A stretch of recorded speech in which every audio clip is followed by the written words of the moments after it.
Je vais vous parler naturellement de IA, AI for good. J'ai jamais entendu parler de personne qui faisait AI for bad.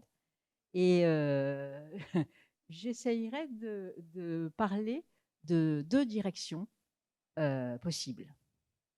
La première direction, comme vous l'avez remarqué, nous sommes légèrement bordés, je ne sais pas si c'est à gauche ou à droite, par le GAFAM. Et donc la question, c'est quelle est la niche pour des académiques.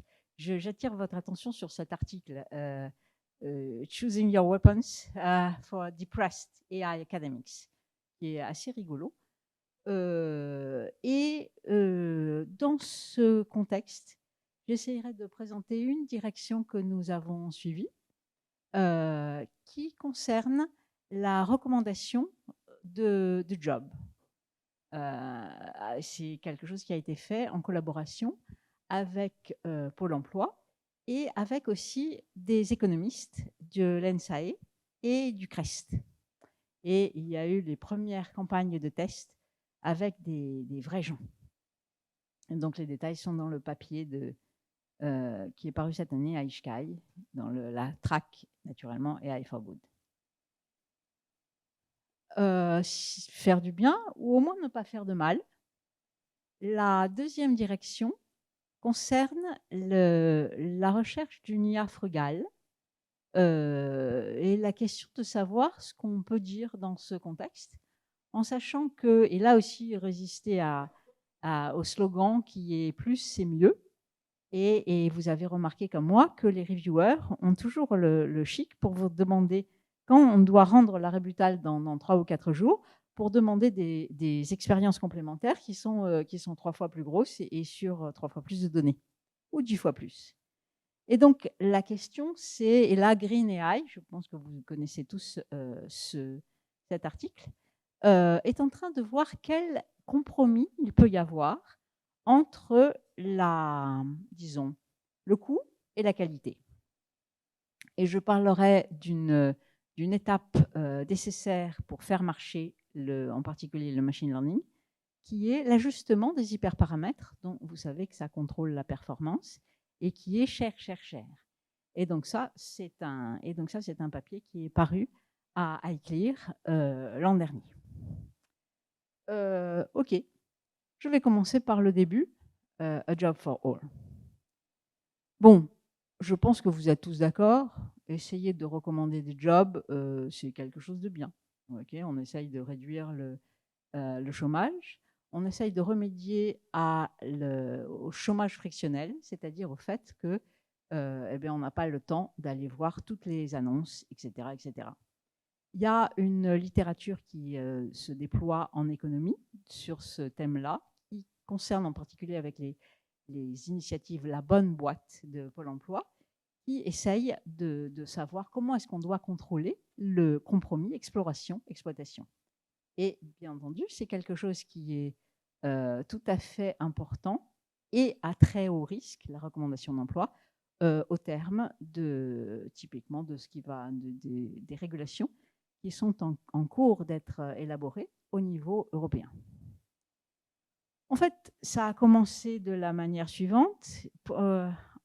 Encore un étudiant qui arrive en me disant je vais fonder une start-up pour optimiser des bannières publicitaires. Et moi, de me dire, moi, quand même, il y a tant de brillants esprits qui travaillent tous là-dessus, c'est pas possible. Il doit y avoir quelque chose de plus intéressant à faire avec le même corpus de techniques. Et bien sûr, recommander des produits, des pubs, etc., ou recommander des jobs, c'est quasiment pareil. En fait, c'est assez différent, comme on va voir, mais au moins le cœur algorithmique a un énorme rapport.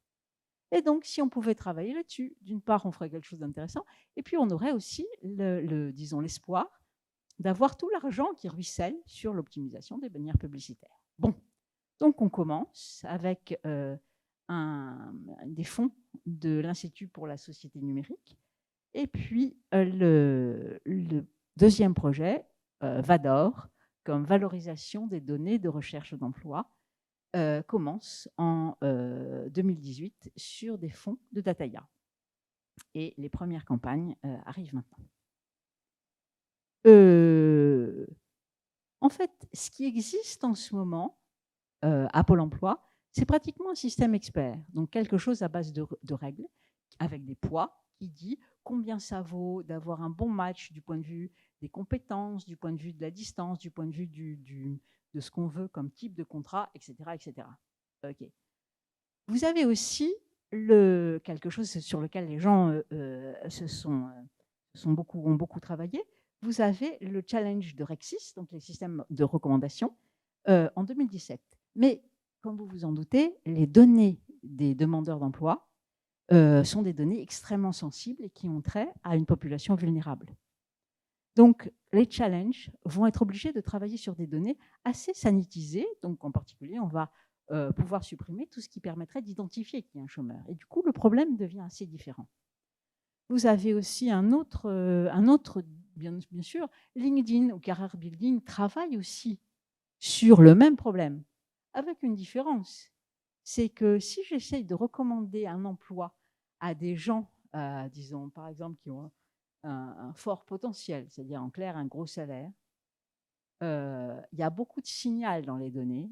Et comme vous savez, la prime d'un chasseur de tête, c'est 1 an du salaire de l'individu qu'ils ont recommandé. Quand c'est la majorité des gens à Pôle emploi, c'est pas du tout la même distribution de données. OK. Donc voilà ce qu'on veut faire. On veut concevoir ce genre de système de recommandation en se fondant sur les données de Pôle emploi et bien sûr qui passe à l'échelle le fait de pouvoir répondre avec des temps de réponse raisonnables quand on a 400 000 demandeurs d'emploi dans la région, par exemple. Avec des données qui sont extrêmement sparses pour des tas de raisons légales, c'est-à-dire qu'on ne va pas avoir un grand historique d'interaction des gens. Et pour la plupart au début, on a commencé avec juste les contrats signés. Vous voyez que les contrats signés, c'est à peu près one-to-one. Okay, c'est-à-dire, grosso modo, là où on a des informations, eh bien, c'est une matrice diagonale.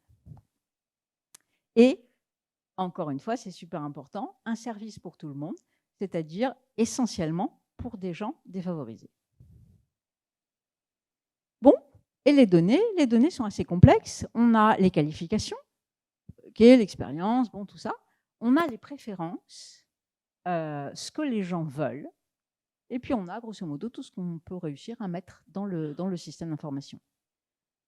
On va revenir sur cette notion de préférence, parce que comme vous allez voir, il y a une assez grande différence entre ce que les gens disent et ce que les gens font. Et nous, évidemment, ce qu'on voudrait, c'est un troisième truc, c'est ce qu'ils veulent, qui peut être éventuellement très différent du premier et du deuxième. Ne soyez pas surpris, vous qui connaissez le contexte, qu'il y ait tellement plus d'offres de job que de chômeurs, de demandeurs d'emploi, voulais-je dire. C'est le fait que, par suite de régulation, les offres disparaissent très rapidement, alors que les demandeurs d'emploi restent environ 10 fois plus longtemps dans le système. OK.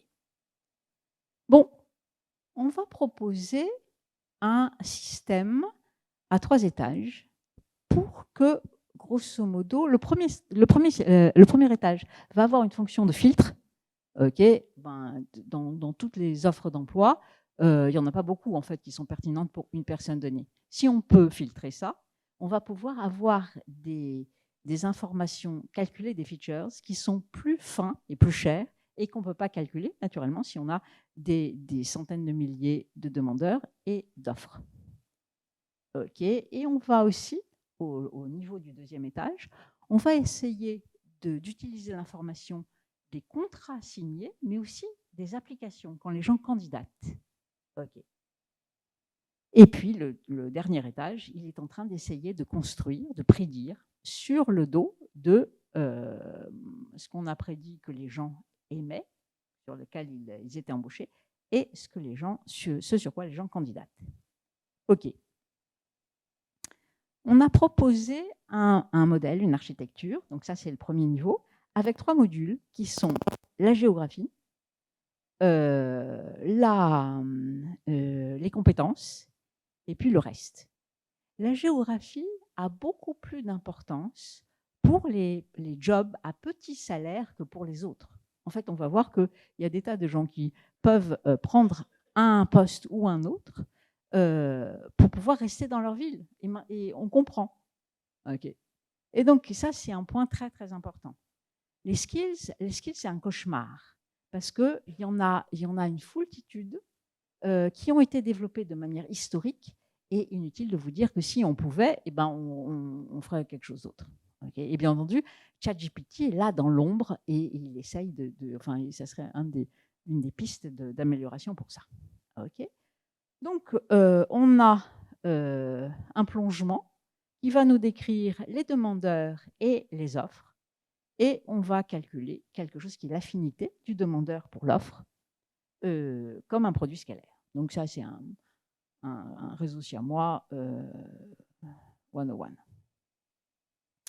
Avec une fonction de perte qui est, encore une fois, de ce style-là, une fonction triplée, je suis en train de vouloir que le score de ma vraie paire, mon demandeur X ayant été embauché sur Y, que ce score-là soit juste plus grand que le score attribué à une autre offre par une certaine marge. Encore une fois, le but, c'est d'être rapide à ce niveau-là. Le deuxième et troisième niveau vont pouvoir, donc en bénéficiant de ce filtre, vont pouvoir aller beaucoup plus dans le détail et calculer des trucs plus compliqués, comme par exemple le fait que le salaire, les conditions de travail et d'autres conditions sont en train de matcher. Okay. Donc voilà une architecture qui essentiellement, essentiellement pourquoi c'est difficile, c'est parce qu'il faut marcher et il faut que ça marche dans un contexte extrêmement contraint du point de vue de la confidentialité des données et de la sécurité, etc., etc., etc. Bon, ok, on fait ça, on apprend. Et puis, un des problèmes qu'on a eu, et ce n'était pas le moindre, c'est comment on valide tout ça? Parce que bien entendu, il n'est pas question de sortir les données. Donc, la seule possibilité est de s'évaluer sur des données publiques, et ces données publiques, par exemple celles du Challenger X6, n'ont pas grand rapport avec les données qu'on a dans la vraie vie. Bon, ça se fait, ça marche, voilà. Donc ça, c'est le niveau 0. Et vous voyez que, grosso modo, eh bien, on est tout à fait content, du moins du point de vue du recall, c'est-à-dire l'indicateur de performance, c'est-à-dire quelque chose qui nous dit à quel rang se situe, en moyenne, se situe la vraie offre, l'offre sur laquelle les gens vont être embauchés. Pour quelqu'un qui se donne la peine de regarder les 100 premières offres qui lui sont recommandées, eh bien, il y en a 70% qui va trouver la bonne. OK. Et puis, voilà ce que ça donne. Donc, tout ça, c'est des évaluations dans le labo. Hein. C'est des évaluations sur des données de test. Et ça fait une assez grande différence avec la vraie vie. Et donc, vous voyez, on fait des petites études de lésions pour montrer que chacun des modules sert. Donc là, vous voyez, c'est tout à fait étonnant. Le rôle, si on prenait que le rôle du module géographique, eh bien, on arriverait quand même à un call de pas loin de 15%, ce qui est pas si mal, pour illustrer le fait que l'importance de l'information géographique. OK. Bon, et maintenant, on va dans la vraie vie. On va faire des campagnes de test. Vous voyez, du point de vue de Pôle emploi, et c'est le même problème pour quantité d'autres gens, il y a dans les tiroirs, il y a des tas d'algorithmes qui vont très très bien, mais on ne va pas les sortir s'il y a une possibilité que ces algorithmes fassent une catastrophe. Là, typiquement, une des choses dont Pôle emploi pouvait avoir peur, c'est par exemple si on commence à essayer de recommander à quelqu'un qui est tétraplégique de faire, je ne sais pas quoi, moi, de faire des ménageurs. Vous voyez d'ici que ça fait le lendemain, c'est dans le canard enchaîné, c'est un scandale monstre. Okay, et il vaut mieux perdre quelques points d'efficacité plutôt que de se payer une publicité de ce genre-là. Okay. Donc, on va essayer de produire, donc on va proposer aux gens donc des tirés aléatoirement. Dans la région Rhône-Alpes, on va essayer de leur produire 100 000 personnes, un taux de réponse de mémoire 17%, et on va leur produire, qu'on sépare en 10 voies, et on leur propose les recommandations d'un système. Le système de recommandation, SDR, qui est donc le système fondé sur des règles de Pôle emploi, le système MUSE, donc sur le résultat du projet VADOR, et des mix dans lesquels on prend, grosso modo, on prend les offres qui ont été proposées, les 10, 20, 30, 100 premières offres qui ont été proposées par MUSE, et on les ordonne par SDR, SDR étant beaucoup plus sensible à ce que les gens ont dit qu'ils voulaient. Okay. Et ça marche. Ça marche, c'est-à-dire grosso modo, de manière bizarre, les gens critiquent, mais ils critiquent à peu près pareil pour toutes les voies. Ils critiquent parce qu'ils disent, bon, ça c'est trop loin de là où je suis, et puis comment l'algorithme ne sait-il pas que je viens de changer mes préférences, ou bien, mais je n'ai pas de permis de conduire, et des trucs comme ça. Okay. Les seuls points vraiment rigolos de l'histoire, c'est que, et c'est là, évidemment, c'est comme ce qu'on a vu ce matin, c'est-à-dire c'est très important qu'il y ait interaction entre les gens du machine learning et les gens d'économie. Et là, parfois, il y a des dialogues interdisciplinaires qui sont assez créatifs. Par exemple, un des points qui était très important, c'était le fait que nos collègues économistes voulaient voir si le fait qu'on décore les recommandations d'une petite mention qui dise « l'algorithme pense que c'est bon pour vous », si ça allait faire une différence ou pas dans l'appréciation des gens. Eh bien, oui, ça a fait une différence. Quand l'algorithme disait « c'est bon pour vous », les gens ils étaient moins contents. Amusant. OK.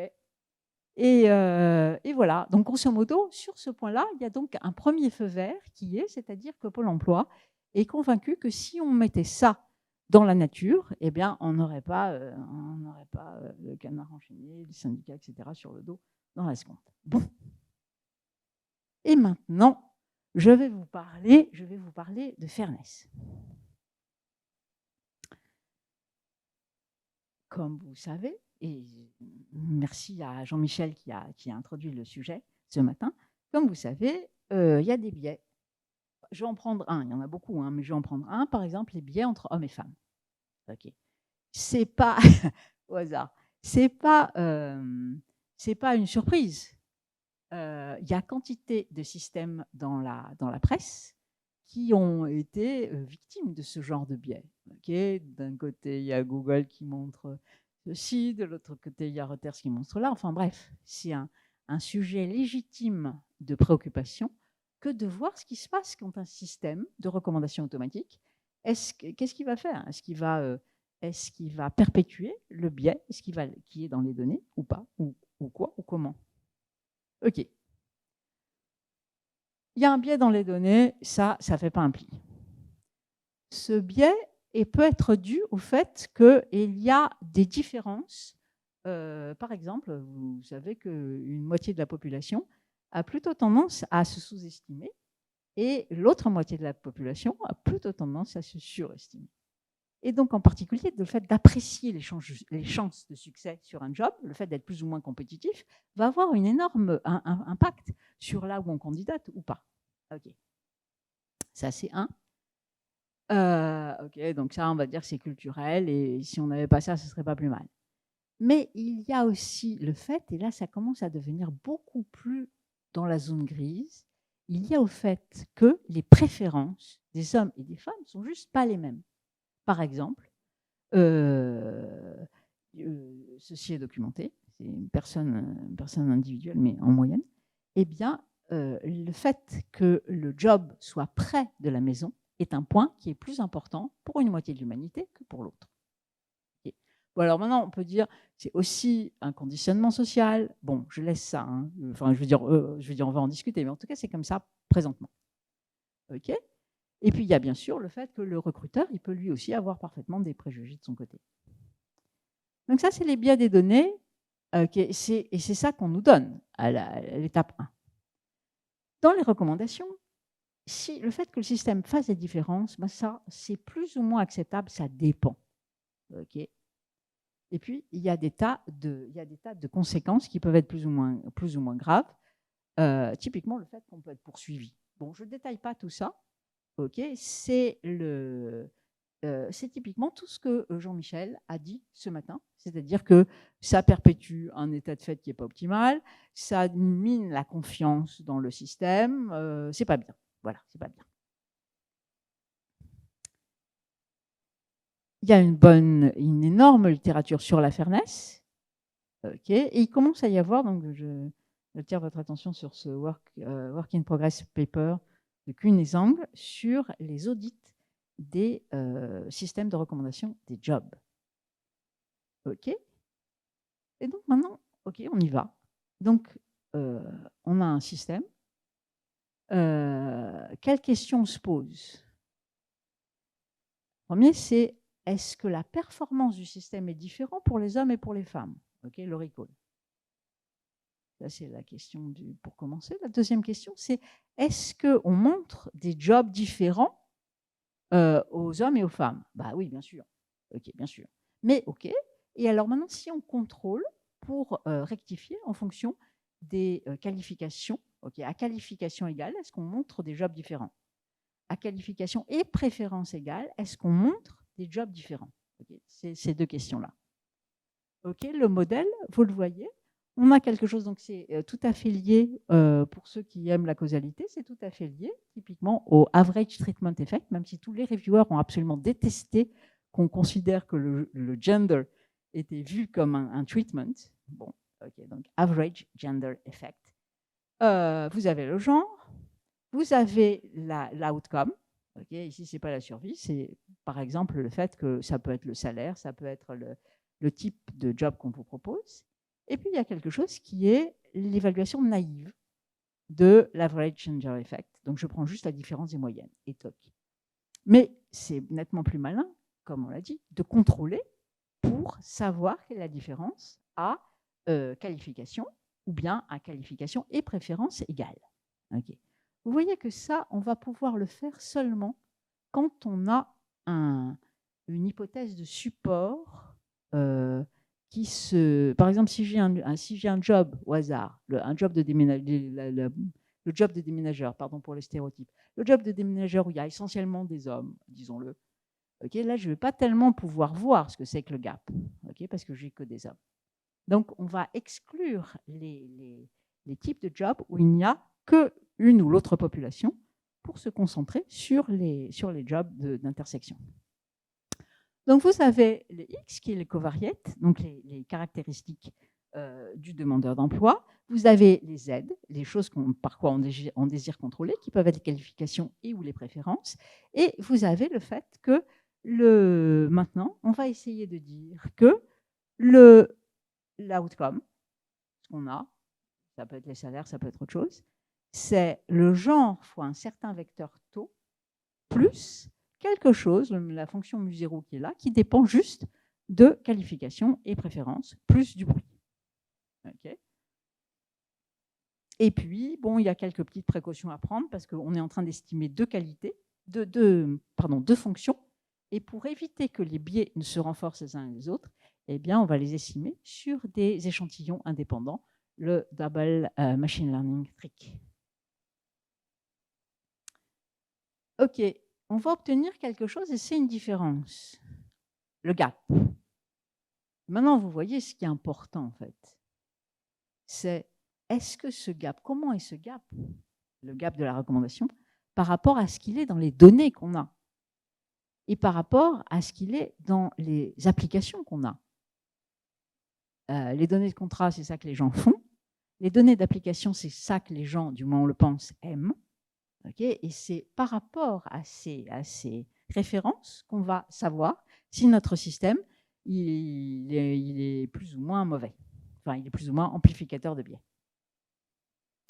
Bon, la première découverte assez étonnante, c'est que oui, il y a une énorme différence entre les hommes et les femmes. Enfin, énorme, bon, non, elle est claire.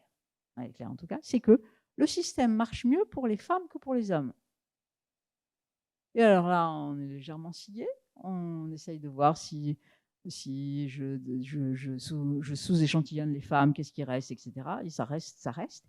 Et l'interprétation que je n'ai pas de preuve, l'interprétation que je vous propose, c'est le fait que la préférence pour les jobs proches est une façon de circonscrire la recherche qui va faire que, toutes choses égales par ailleurs, le taux de succès est meilleur pour les femmes que pour les hommes. OK, bon. Et maintenant, du point de vue des autres caractéristiques, eh ben, on a des différences, ça fait pas de doute. On a des effets du genre moyens. Par exemple, les femmes sont moins payées, moins souvent dans des positions exécutives, moins souvent dans des, alors, je ne sais pas très bien comment traduire de manière correcte, male-dominated occupations, enfin, vous voyez ce que je veux dire. Et si je contrôle par les qualifications et les préférences, eh ben on a toujours ça, moindre, mais on a toujours ça. OK. Et maintenant, si on fait la même chose par rapport, non pas aux candidatures, mais non pas aux contrats, mais aux applications, eh ben, ça fait pareil. La seule chose qu'on peut dire, c'est que le système de recommandation ne fait pas pire. OK.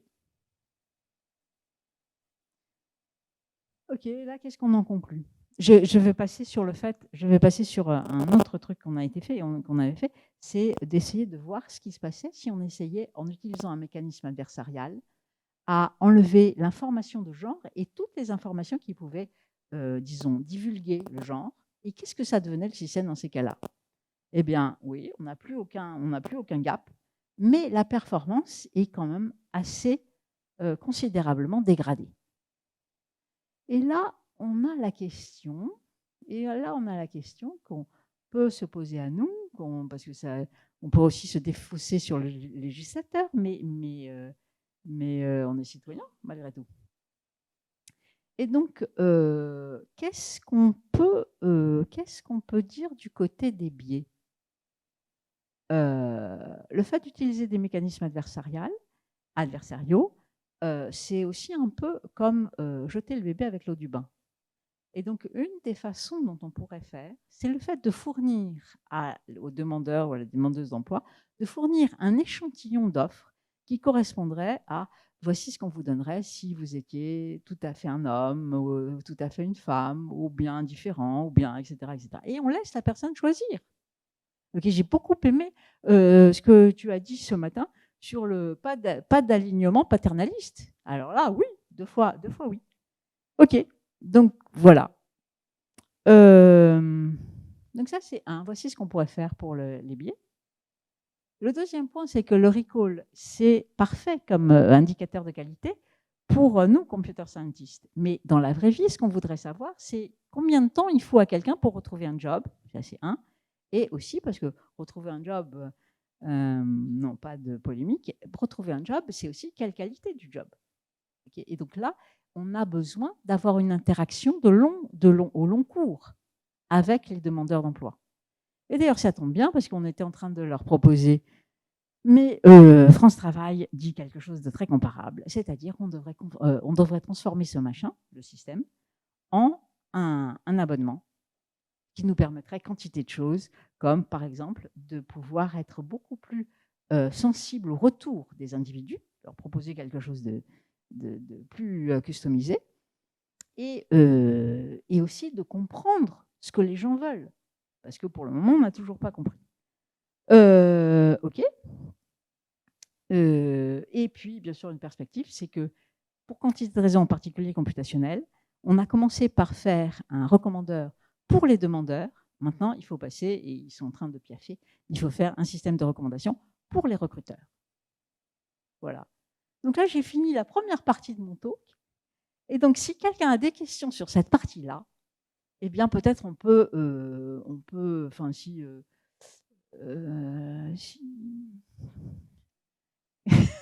on peut peut-être les prendre. Oui.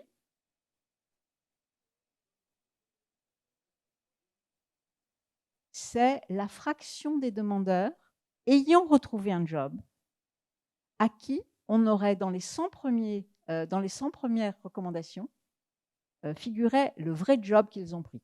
Et c'est une moyenne sur ces gens-là, oui.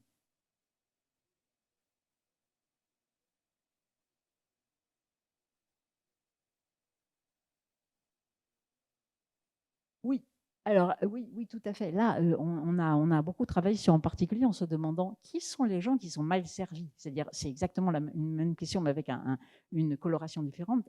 Où est le biais? Qui sont les gens qui sont mal servis par un système pareil?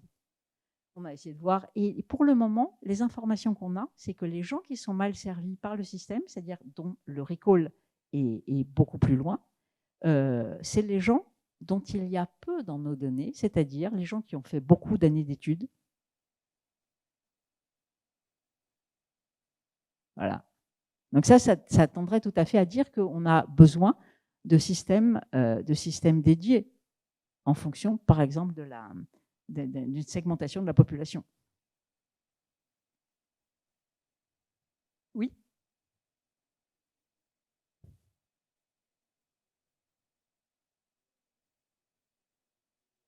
Ouais.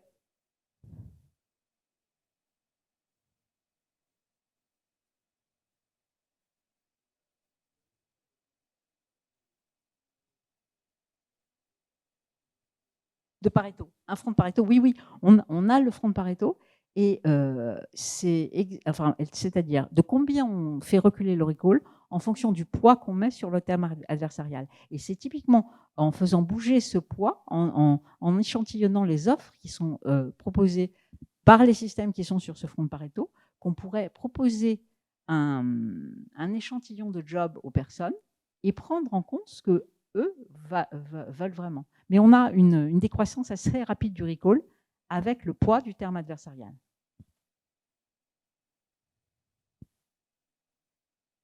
Oui.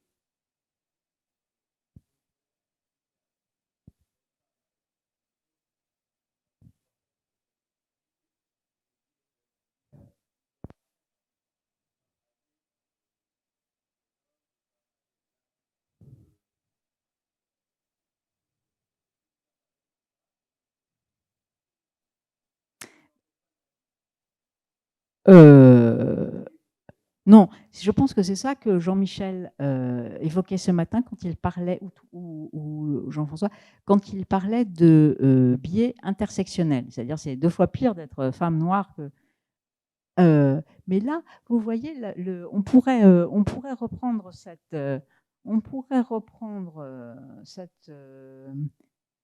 formulation. Où est-elle? Là, ok.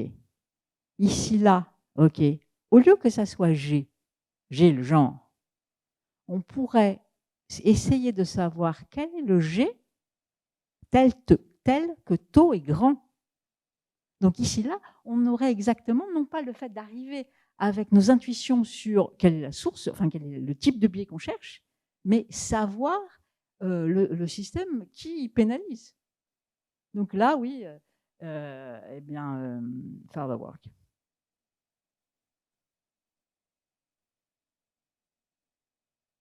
OK. Bon.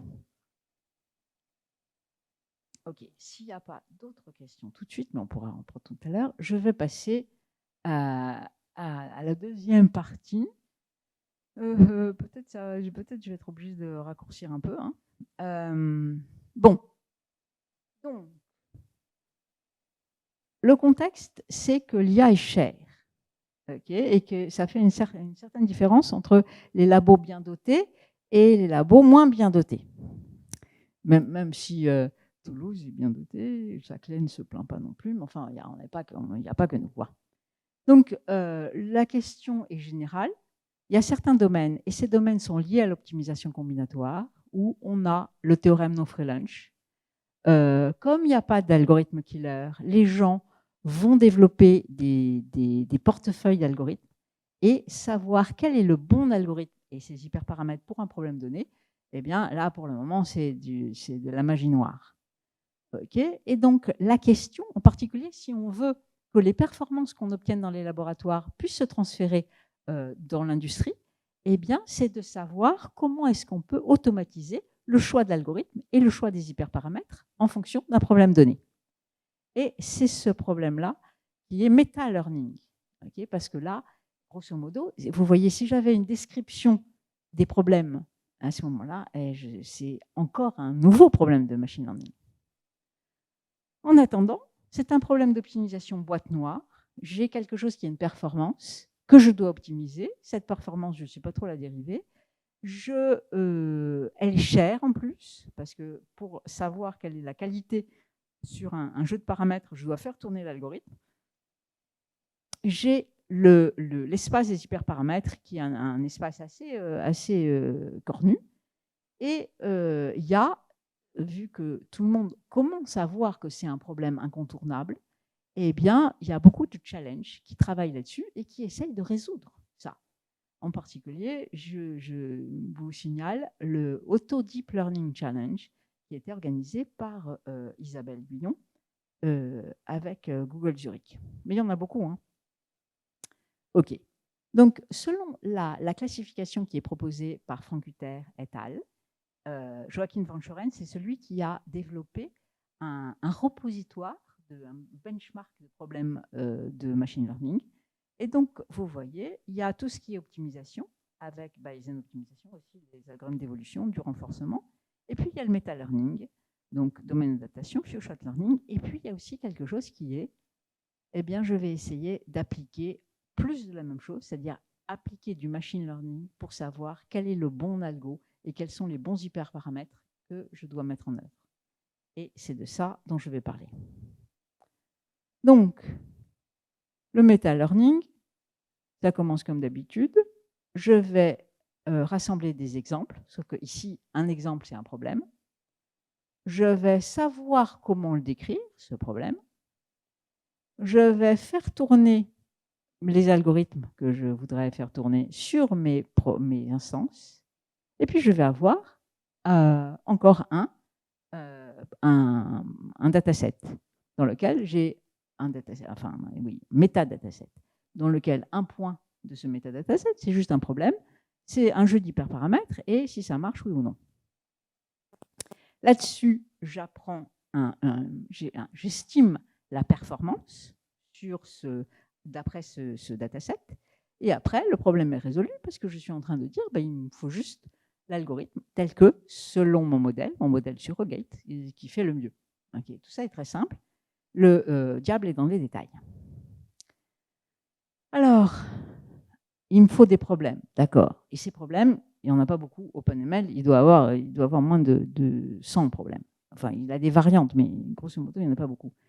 Il faut des features, c'est-à-dire des méta-features. Là, ici, vous avez tous les méta-features de l'état de l'art. Par exemple, les méta-features d'AutoScaler qui vont décrire un dataset en disant, vous voyez, c'est un petit peu bêta, hein, j'ai le nombre de features, le ratio entre les numériques et les catégoriels, j'ai, bref, des tas de trucs. Et pourquoi ça ne marche pas? Parce que si on veut que ça serve à quelque chose, il faut que mes méta-features ne soient pas chères. Parce que si je mets autant de temps à les calculer que ce qu'il me faudrait pour résoudre le problème, je n'ai rien gagné. Il faut qu'il soit capable de caractériser un dataset. Un dataset, c'est une distribution. Okay.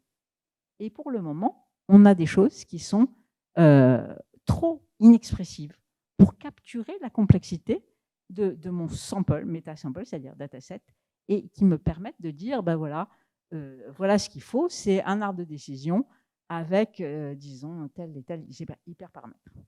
OK. Donc maintenant, on voit quel est le problème. Et maintenant, qu'est-ce qu'on va faire? En fait, OK. Commençons par fixer l'algorithme dont on s'occupe. OK, ça peut être arbre de décision, SVM, ce qu'on veut. Dès qu'on a l'algorithme, on a son espace d'hyperparamètres. Là, tout va bien. On prend un ensemble de problèmes benchmark, par exemple OpenML. Bon, et puis on a la description des problèmes, la description de ma grand-mère, c'est-à-dire les méta-features qu'on vient de voir. Okay. Bon, et on a vu que cette description est un peu limitée. Mais on a aussi, parce que ce sont des problèmes benchmark, on a aussi la solution. C'est-à-dire, on sait, pour chacun de ces problèmes-là, on sait quels sont les jeux d'hyperparamètres qui font bien. Okay. Et donc maintenant, tout le but va être de trouver comment passer de ceci, le XA qui est connu pour tout le monde, à ce ZA qui est ce qu'on veut et qui est connu pour quelques-uns. C'est-à-dire, grosso modo, ce qu'on voudrait, c'est une bonne métrique. Définir une métrique sur l'espace qu'on a, qui est l'espace des XA, MetaFeatures, qui colle avec la métrique de l'expert, c'est-à-dire la métrique des hyperparamètres, des jeux d'hyperparamètres qui font bien sur mes données. Et ce qu'on va appliquer, eh bien, encore une fois, merci Jean-Michel, c'est, non, pardon, c'est un peu plus tard, le transport optimal arrive au transparent d'après. Donc, vous voyez, ce qu'on a, c'est que ici, la représentation dans l'espace des métafeatures normaux, okay, c'est les X, ça ne me donne pas ce que je veux. Ici, là, ce qu'on a, c'est que le B, donc le jaune est le bon voisin. Le jaune est le bon voisin du bleu. Mais ça, c'est les bons voisins dans l'espace expert, c'est-à-dire dans l'espace qui est de la puissance θ. Mais si je regarde juste simplement, eh bien, j'ai le fait que, je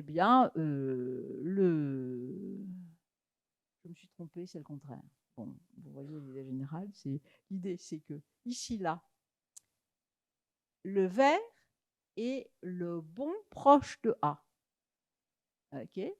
Mais le bleu, le rouge, pardon, l'ocre, est le mauvais voisin de A. Donc, qu'est-ce qu'on va faire? On va prendre notre basique représentation, c'est-à-dire les métafeatures normaux, et on va apprendre une représentation telle qu'elle aura la même métrique que la représentation qu'on veut, c'est-à-dire que ça donne les mêmes voisinages que ceux qu'on a sur nos problèmes de benchmark. OK. Donc, on veut trouver une représentation intermédiaire qui m'associe au problème ABC, la représentation YA, YB, YC, telle que la distance euclidienne entre ces Y, ça soit la même chose que la distance entre les solutions, les oracles. Et pour trouver ce mapping, eh bien, on va faire du transport optimal. Alors, ça tombe bien encore une fois que vous ayez vu le transport optimal ce matin. Donc, transport optimal en un transparent, monge, je veux amener le rouge dans le bleu. Okay, ça, c'est la version continue. Et version discrète, donc là, ça se passe en Russie en 1939. Et on veut amener les soldats rouges sur les villes frontières bleues. Donc, grosso modo, on a un certain coût de transport et on veut trouver la distribution jointe qui va nous permettre de minimiser le coût de transport. J'essaye de transporter, grosso modo, le rouge sur le bleu en payant le moins possible. Alors, en un seul slide, c'est quand même trop demandé. Donc, voici un deuxième slide. Là, tout à l'heure, on voulait minimiser le coût qu'on faisait, okay, pour transporter le sable dans les trous. Maintenant, je veux la même chose, mais je veux en plus avoir un transport rigide, c'est-à-dire arriver à transporter la masse des rouges vers la masse des bleus, mais d'une façon qui préserve la distance entre les points. Donc, grosso modo, je fais un transport rigide. OK. Pardon, c'est un petit peu rapide tout ça, mais enfin, vous voyez avec les mains ce dont il est question. Je fais du transport optimal, et ce transport optimal, il doit être suffisamment robuste. Il doit préserver la topologie d'un espace vers l'autre. Et ici, là, c'est le slide qui va résumer tout ce qu'on va faire. Ici, on a la description oracle de mes datasets. Okay, donc ici, chaque point, chaque couleur, c'est un dataset. Les hyperparamètres qui vont bien pour ce dataset. Je vais envoyer ça dans un certain RD en faisant du multidimensional scaling. Ça, c'est... Et puis ici, j'ai ma représentation initiale, MetaFeatures. Et comme vous voyez, le problème, c'est que les gens qui sont de la même couleur, ils ne sont pas côte à côte. Et ici, c'est la fin. J'essaye de trouver un plongement tel que, grosso modo, je peux décrire ce plongement comme une fonction linéaire de ma représentation initiale. et qui me préserve la distance de cet espace intermédiaire, le multidimensional scaling. Parce que si j'ai ça, eh bien, à ce moment-là, j'ai quelque chose qui est calculable et pas cher en fonction de la description initiale. Et cette représentation-là me permet de savoir qui est voisin de qui. Et le fait de savoir ça dans la représentation oracle, eh bien, ça me permet de faire de la sélection d'hyperparamètres facilement. Bon, peut-être je vais, ok, donc ici, là, on est en train de comparer. On va prendre le OpenML. Bon, peut-être je vais passer ça. Hein. Grosso modo, le résumé de ça, c'est ça marche. Voilà, ça marche. On va le comparer naturellement à des baselines. Et puis, on voit que si on utilise les features qu'on a appris avec MetaBu, eh bien, les plus proches voisins selon MetaBu et les plus proches voisins selon l'oracle sont raisonnablement alignés. Ça, c'est 1. On voit que si on échantillonne les hyperparamètres selon la distance MetaBu, ça se passe bien. C'est-à-dire, grosso modo, il faut avoir le rang le plus bas possible, ici être bleu, et tout va bien. Et puis, si on optimise les hyperparamètres, eh bien, ça marche bien encore. OK, et en plus, ça ne coûte pas cher en temps de calcul. Bon, tout ceci est intensément calculatoire. Et maintenant, la question, c'est qu'est-ce qu'on a appris? Eh bien, j'ai une bonne nouvelle. On a quand même appris quelque chose qui est... bon, évidemment, on le savait, mais c'est intéressant de le confirmer. Okay, on a appris des combinaisons linéaires des métafeatures qu'on avait, qui ne sont pas chères, et ces combinaisons linéaires capturent la topologie de l'oracle. Et ça marche mieux, et le code est disponible. Ça nous a permis de calculer la dimension intrinsèque de l'espace des benchmarks. Et ça nous a donné aussi quelque chose de très intéressant, qui est, on est capable avec ça de savoir qui sont les hyperparamètres, les features, les métafeatures, qui sont importantes pour un algorithme donné. Par exemple, vous voyez là, il y a quelque chose qui est le pourcentage de valeurs manquantes. Et bien, vous voyez que ce pourcentage de valeurs manquantes, il est très peu important pour les forêts aléatoires. Mais il est très important pour AdaBoost. OK. Ça, évidemment, on le savait. On est très content de le retrouver parce qu'on n'a pas, encore épluché tout ça. Mais le fait d'arriver à avoir comme ça une représentation de quels sont les métafeatures qui ont une importance pour un algorithme ou pour un autre, bientôt, j'espère, on va être capable d'avoir les cartes de compétences de chacun des algorithmes qu'on est en train de considérer. Et ça nous permettra d'arrêter de procéder par essai-erreur. Bon. Donc, maintenant qu'on a ça, on pourrait maintenant, par exemple, s'attaquer au fait que la validation d'un algorithme, elle est faite plus ou moins bien. Par exemple, en utilisant des datasets qui sont plus ou moins différents. Vous voyez tout de suite que si je suis en train de pêcher mes datasets sur lesquels faire l'évaluation, tous dans le même coin, ce n'est pas très, très robuste. Et puis, la question aussi, c'est est-ce que AutoML, comme ML, overfit? Est-ce qu'on est tous en train d'overfitter comme des bêtes le benchmark OpenML? Bon, avec ceci, je crois que je vais m'arrêter en remerciant tous les gens de l'équipe. Donc, voici l'équipe qui a fait le système, le projet Vador, et l'équipe qui a fait le projet MetaBu. Et je vous remercie.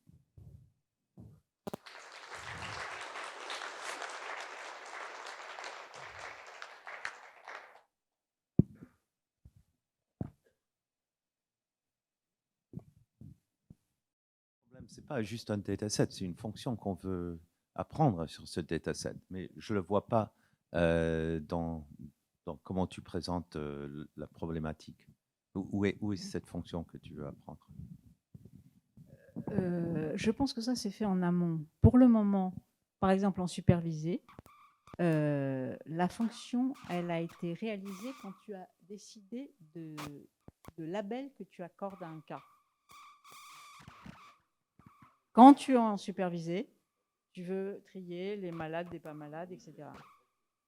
Une fois que tu as ça, tu as ta fonction de perte qui est est-ce que je sais mesurer si un modèle donné fait bien ou pas. Ici, oui. C'est comme je suis un peu ML et un petit peu optimisation combinatoire, du coup, est-ce que revenir sur les jeux de données qu'on a accumulés en optime combinatoire, justement, quand on a essayé de faire des algos, des portfolios, des portefeuilles d'algorithmes, est-ce que dans la technologie qui a été développée ici, ça vaut le coup de la redescendre sur ces problèmes d'optime combinatoire? Finalement, on a les mêmes problématiques, c'est simplement éventuellement beaucoup plus coûteuse parce que entraîner, tester une fois aléatoire, ça prend moins de temps que résoudre un problème NP difficile en général. Mais est-ce que ça vaudrait la peine? Est-ce qu'il y a une bonne raison ou une mauvaise raison pour laquelle ça ne marcherait pas?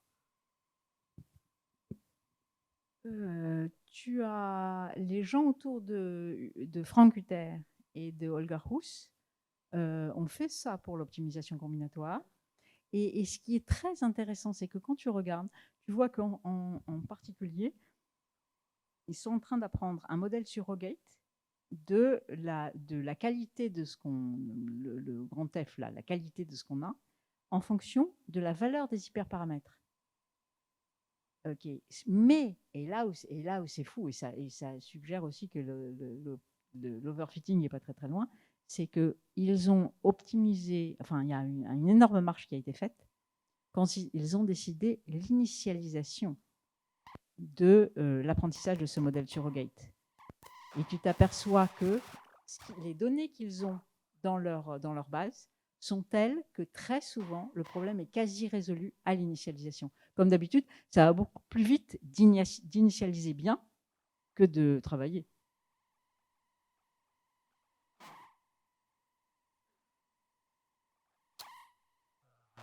Donc, merci beaucoup, Michel. Merci.